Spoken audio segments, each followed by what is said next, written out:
નમસ્કાર મિત્રો, સ્વાગત છે તમારું ગુજરાત ન્યૂઝ યુટ્યુબ ચેનલમાં। આ વિડીયોમાં આપણે અમરેલીમાં કડાકા ભડાકા સાથે ધોધમાર વરસાદ વરસ્યો છે। આજે 14 જિલ્લામાં વરસાદની આગાહી કરવામાં આવી છે। તો આ તમામ માહિતી વિશે આ વિડીયોમાં વાત કરીશું, તો વિડીયોને છેલ્લે સુધી જોતા રહેજો। તે પહેલાં જો તમે અમારી ચેનલમાં નવા છો તો નીચે લાલ કલરનું સબસ્ક્રાઇબ બટન આપેલું છે, તેને દબાવી બાજુમાં રહેલા ઘંટડી બટનને પણ દબાવી દેજો, જેથી અમારા આવનારા તમામ વિડીયોની માહિતી તમને મળતી રહે। નૈઋત્યનું ચોમાસું ગુજરાતની નજીક પહોંચ્યું છે, ત્યારે ગુજરાતમાં પ્રી મોન્સૂન એક્ટિવિટીના ભાગરૂપે રાજ્યના ઘણા ભાગોના વાતાવરણમાં પલટો જોવા મળી રહ્યો છે। આજે બપોરે અમરેલી જિલ્લાના વાતાવરણમાં પલટો આવવાની શક્યતા છે અને ઘણા વિસ્તારોમાં ધોધમાર વરસાદ પડવાની પણ શક્યતા છે। વીજળીના કડાકા ભડાકા સાથે પડેલા ધોધમાર વરસાદને કારણે રસ્તા પર વરસાદી પાણી વહેતા થયા છે।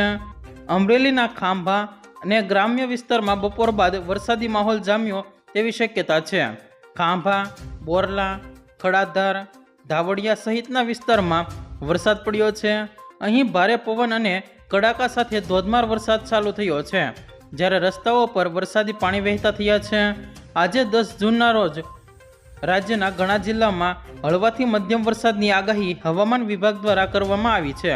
આજે દાહોદ, પંચમહાલ, વડોદરા, છોટાઉદેપુર, ભરૂચ, નર્મદા, સુરત, તાપી, નવસારી, ડાંગ, વલસાડ, અમરેલી, ભાવનગર, ગીર સોમનાથ, દીવ, દમણ અને દાદરાનગર હવેલીમાં વરસાદની આગાહી આપવામાં આવી છે। નોંધનીય છે કે મુંબઈમાં ચોમાસાએ શ્રી ગણેશ થયા છે।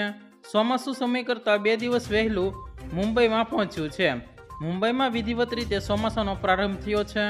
જોકે હવે ગુજરાતવાસીઓ પણ ચોમાસાની રાહ જોઈ રહ્યા છે, ત્યારે તેમના માટે પણ સારા સમાચાર આવ્યા છે। ચોમાસું ગુજરાતથી માત્ર 150 કિમી દૂર છે।